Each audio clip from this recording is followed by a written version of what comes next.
del PSOE, encabezado por Susana Díaz, que potenció la estrategia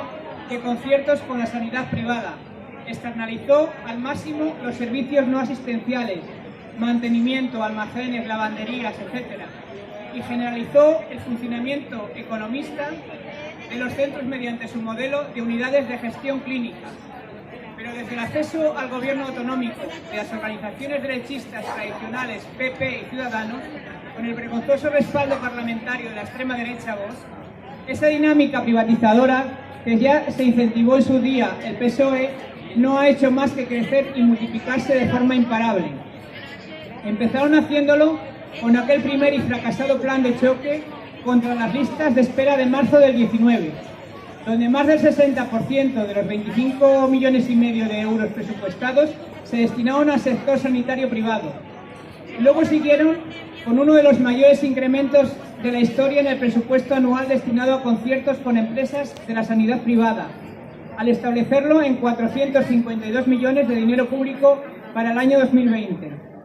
casi un 10% más de lo presupuestado en 2019, y muy por encima del 4,1% del crecimiento del gasto total de salud para este año.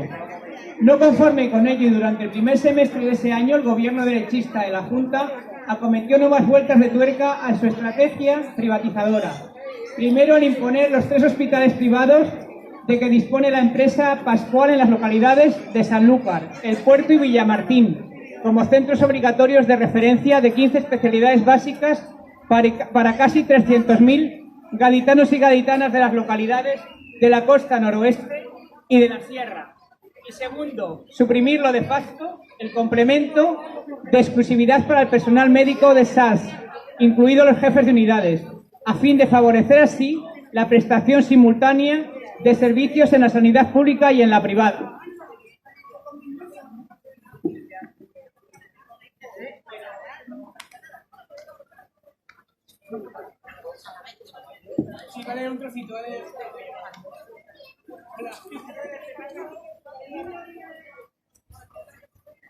Pero el cenit de esa vergonzosa estrategia privatizadora lo alcanzó. Sin duda, el gobierno derechista de la Junta de Andalucía bajo el paraguas de la pandemia por COVID-19 que debutó en marzo del 2020. Para empezar,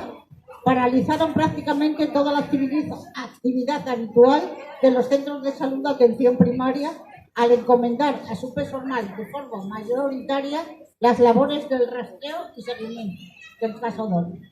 en lugar de asignarlas a otro personal específico y contratado expresamente para ello, lo que supuso que el estudio y el tratamiento desde atención primaria de los pacientes con estas patologías pasaran a ocupar un segundo plano.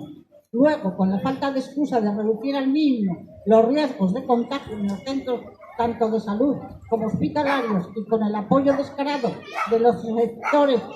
más cooperativistas e insolidarios de los colectivos profesionales, la Junta impuso la estrategia de las consultas telefónicas a todos los niveles y redujo casi a la inexistencia multitud de actividades asistenciales. El catastrófico resultado de todo ello fue, y es aún hoy, cientos de miles de pacientes no COVID abandonados, incremento brutal del tiempo para ser atendidos, incluso en atención primaria, odisías interminables para la obtención de una simple cita, reducción al mínimo de la atención directa y consecuente el deterioro de la capacidad diagnóstica. En suma, dolor, angustia y sufrimiento, absolutamente inaceptable para una gran parte de la población andaluza que se ha visto privada, a nuestro juicio, y por el mero interés economista de la Junta, de algo tan inviolable y esencial como los derechos de la salud a la vida.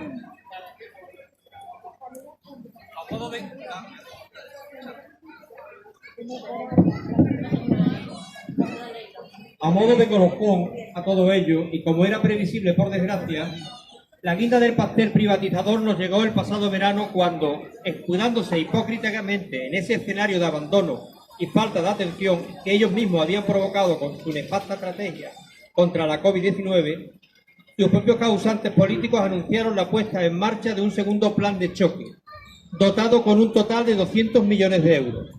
de los que, otra vez, la mayoría, el 70%, se destinaba a operaciones 100 millones y pruebas diagnósticas 30 millones en el sector privado. Pacientes directamente derivados desde la pública a los centros privados, a los que habría que sumar también los empujados indirectamente. Todos esos miles y miles de andaluces que a diario no tienen más opción que gastar sus exiguos recursos